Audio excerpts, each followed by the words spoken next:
సరే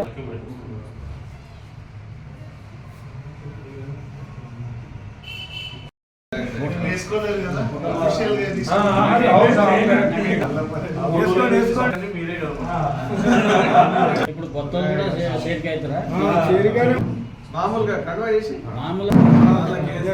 ముఖ్యంగా ప్రజలందరికీ కూడా ఇప్పటికే పూర్తి విశ్వాసం ఏమొచ్చిందంటే మూడోసారి కూడా మళ్ళీ శ్రీ నరేంద్ర మోడీ గారే భారతదేశ ప్రధాని కాబోతున్నారు.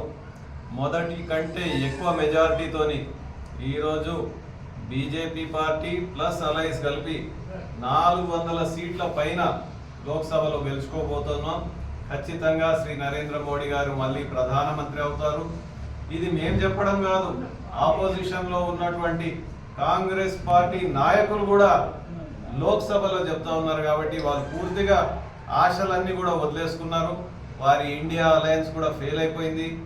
5 మంది ఇప్పటికే ఆ అలయన్స్ల నుంచి తప్పుకున్నారు.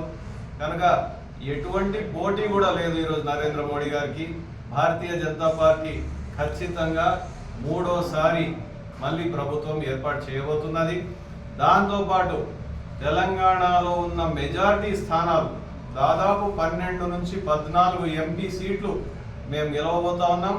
అందులో జహీరాబాద్ పార్లమెంట్ కూడా రేపు ఎంపీ మేమే గెలవబోతా ఉన్నాం. కాంగ్రెస్ అడ్డా ఉండే స్వర్గీయులు బాగారెడ్డి గారు ఇక్కడ 7 సార్లు ఎమ్మెల్యేగా 4 సార్లు ఎంపీగా కాంగ్రెస్ పార్టీని ఎంతో బలోపేతం చేశారు. కానీ కాంగ్రెస్ పార్టీ కనీసం గౌరవం ఇవ్వకుండా బాగారెడ్డి గారికి లాస్ట్కు అన్ని కమిటీస్లో నుంచి తీసేసి ఆయన చనిపోయిన తర్వాత మాకు వారి కుటుంబ సభ్యులకు కూడా 20 సంవత్సరాల నుంచి ఎక్కడ కూడా పోటీ చేసే అవకాశం ఇవ్వలేదు. ఎమ్మెల్యే కానీ ఎంపీ కానీ ఎక్కడ కూడా పోటీ చేసే అవకాశం ఇవ్వలేదు. మేము కూడా 20 సంవత్సరాలు వేచి చూసినాం. చాలా ఓపికతోని పార్టీ ఎప్పటికైనా మాకు ఒక అవకాశం ఇస్తుందని ఒక నమ్మకంతో చాలా సంవత్సరాలు వెయిట్ చేసినాం. కాంగ్రెస్లో ఉన్నటువంటి సీనియర్లకు అవకాశాలు వచ్చినాయి.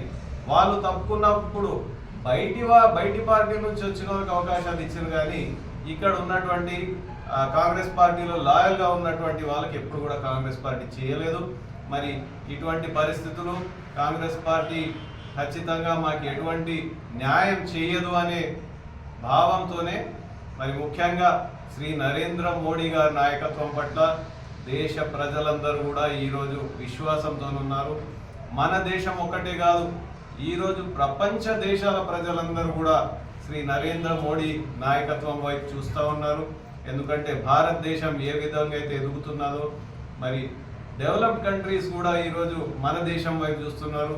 చాలా ఒక రెస్పెక్ట్ఫుల్గా చూస్తున్నారు. కాబట్టి మన దేశం కోసం, మన ధర్మం కోసం ఖచ్చితంగా ఈరోజు భారతీయ జనతా పార్టీని గెలిపించుకోవాలని ప్రజలందరూ కూడా డిసైడ్ అయ్యారు. ఇప్పటికే నిర్ణయానికి వచ్చేసిండ్రు.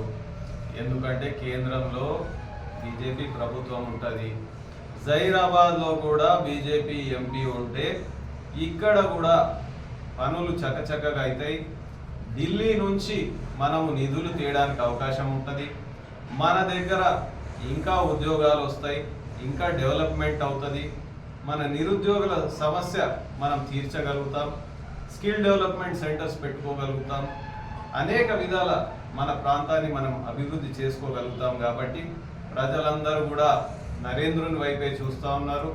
ఖచ్చితంగా మన ప్రాంతానికి, ఎందుకంటే మనం చూసినాం గత 10 సంవత్సరాల నుంచి ఆపోజిషన్ ఎంపీ ఉండడం వల్లనో ఇంకొక కారణం వల్లనో మనకు జహీరాబాద్ ఎంపీ స్థానంలో ఎటువంటి కదలిక కూడా లేదు. అప్పుడు 14లో ఉన్న పరిస్థితే ఇప్పుడు 24లో కనిపిస్తున్నది తప్పితే ఖచ్చితంగా బీజేపీ ఎంపీ గెలుస్తేనే, మరి స్థానికుడు ఉంటేనే మనకు పనులు అవుతాయి. మన ప్రజలందరూ కూడా పూర్తి నమ్మకంతో డిసైడ్ అయ్యి ఆల్రెడీ ఉన్నారు. భారత్ మాతా కీ జై.